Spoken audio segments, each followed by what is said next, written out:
আজ শ্রাবণের প্রথম সোমবার। আর এই শ্রাবণের সোমবার কারা কারা করেছে অবশ্যই বলো। আর আমি কিভাবে আজ শ্রাবণের সোমবার পালন করলাম সেটা তোমাদের সাথে শেয়ার করে নেব।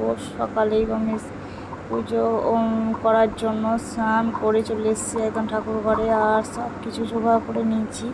তো আমি শ্রাবণ মাস ভোর আমি নিরামিষই খাচ্ছি। যারা করো না তারা কিন্তু আগের দিন অবশ্যই নিরামিষ খাবে। আর আমি দেখো আমার ছাদ বাগানে পদ্ম গাছে দেখো কুড়ি এসছে, সেটাই তোমাদের সাথে শেয়ার করলাম। তো কি সুন্দর লাগছে না? তো শ্রাবণ মাসে অবশ্যই যে ফুলগুলো লাগে, আমাদের ছাদ বাগানে অনেক কিছু ফুল হয়েছে, কিন্তু ধূত্র আকন্দ এগুলো ফোটে নাই। যাই হোক, যা ফুল আছে তাই দিয়ে মহাদেবের পুজো করা যাক। তো এখানে আমি প্রদীপ আলপনা সব কিছু দিয়ে নিয়েছি, নৈবেদ্য সাজিয়ে নিয়েছি। আর এখানে আমি কর্পূর ধূপ সব রেডি করে নিয়েছি। একে একে এবারে মহাদেবের আমি অভিষেক করব। তো চলো দেখা যাক কী দিয়ে আমি অভিষেক করছি, সেটাই দেখাবো। প্রথমে একটা বেলপাতা নিয়ে আমি পেছনে যে খোলা অংশটা ওটা আমি কেটে নেবো। কেটে নিয়ে আমি জলের মধ্যে ডুবিয়ে মহাদেবের মাথায় দেবো, কারণ শুষ্ক বেলপাতা কখনোই মহাদেবের মাথায় চড়াতে নাই, তাই একটু জলে ভিজিয়ে দিতে হবে। আর শুকনো তুলসী পাতা দিতে হয়, মহাদেব কিন্তু তুলসী পাতা দিতে নেই, তাই মহাদেবকে বেলপাতায় দেবো। আর এদিকে দেখো আমি একে একে সব কিছু অভিষেক করে নিচ্ছি। আর প্রথমে আমি পঞ্চামৃতে শিবের অভিষেক করে নেবো, কারণ পঞ্চামৃতে দুধ, দই, ঘি, মধু, শর্করা সব কিছুই রয়েছে।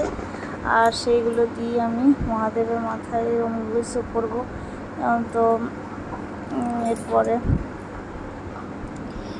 অভিষেক পর্ব শুরু হচ্ছে। এরপরে আমি দুধ দিয়ে অভিষেক করব, তারপরে গঙ্গা জল দিয়ে, তারপরে অভিষেক করার পরে সমস্ত কিছু ধুয়ে পরিষ্কার করে কিন্তু আমি বাটিটা রেখে দেবো। মহাদেবকে পরিষ্কার করে দেবো, কারণ ওর মধ্যে জল থাকলে সংসারে অমঙ্গল, তাই মহাদেবের পাত্রে কখনোই জল থাকা উচিত নয়, অবশ্যই পরিষ্কার করে রাখতে হবে।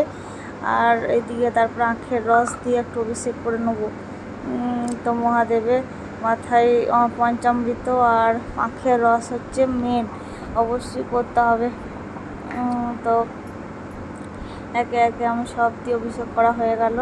এরপরে আমি মহাদেবকে ফুল বেলপাতা সব কিছু এবার চড়াবো।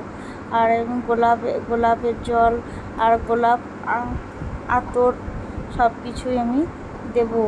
তো এরপরে এবার পরিষ্কার করে নিচ্ছি। নন্দী মহারাজকেও কিন্তু অভিষেক করতে ভুললে চলবে না, কারণ নন্দী বাহনকে অভিষেক অবশ্যই করতে হবে, তা না হলে শিবের কৃপা পাওয়া যাবে না। তো আমিও সব কিছু নিয়ম মেনে করে নিলাম যতটুকু জানি। তো তোমরা কীভাবে করো অবশ্যই বলবে। আর আমি তো এইভাবেই করলাম। আর এরপরে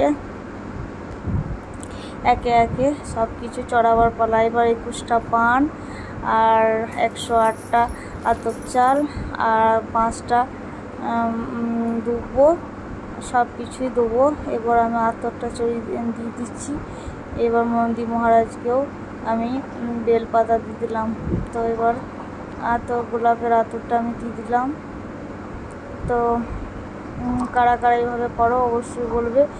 আর অবশ্যই গোলাপ ফুল চড়াতে হবে, গোলাপের আতর, গোলাপের জল সব কিছু কিন্তু দিতে হবে।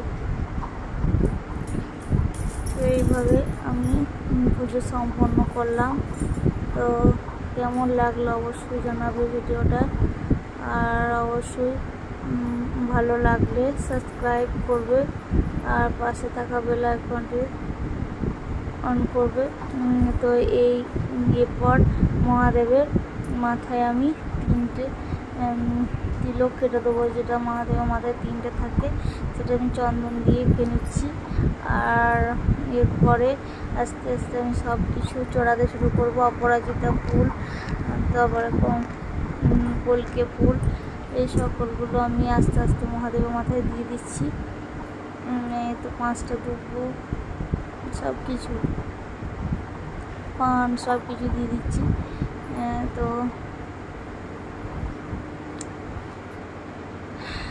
এই তো আস্তে আস্তে সব আমি চড়িয়ে দিলাম মহাদেবের মাথায়। এইভাবে আমি পুজো সমাপ্ত করলাম। তো পান, আমার গাছের পান অবশ্যই 21টা তুলে নিয়ে ছোটো ছোটো দিকে দিলাম, আর গোলাপ ফুলটাও আমি চড়িয়ে দিলাম। এরপরে সমস্ত দেব দেবতার পুজো করে নাও। পঞ্চদেবতা পুজো করার পরে আমি কিন্তু মহাদেবের পুজো করছি। আর এরপরে আতপ চাল চড়িয়ে দিচ্ছি, অখণ্ড আতপ চাল। ওম নমঃ শিবায় শ্রী শিবায় নমস্তুভ্যং বলে। তো আমার সমস্ত পূজা সম্পন্ন করা হয়ে গেল। আর এরপরে আমি কিন্তু মহাদেবের পুজোয় শাঁখ বাজাবো না, শাঁখ কখনোই বাজাতে নেই মহাদেবের পুজোয়। অবশ্যই কর্পূরের আরতি করব। আর এই আরতিটা করার সময় কি মন্ত্র বলবো সেটা দেখো। এখানে হারা হারা মুখ কলায় আমি চড়িয়ে দিলাম, কারণ এটা হারা হারে মাছ বলে হারা হারে মুখ কলাই বিজনে ছিল, পাখিকেও খাওয়াতে হবে, তাই সেটা আমি চড়িয়ে দিলাম, পাখিকেও দিচ্ছি। আর এদিকে আমি কর্পূর গৌরং করুণা অবতারং সংসার তারম ভজগোবিন্দম এই মন্ত্র বলে আমি আরতি করে নিলাম। তো ধন্যবাদ সবাইকে এতক্ষণ ধরে ভিডিওটা দেখার জন্য, পাশে থাকার জন্য। তো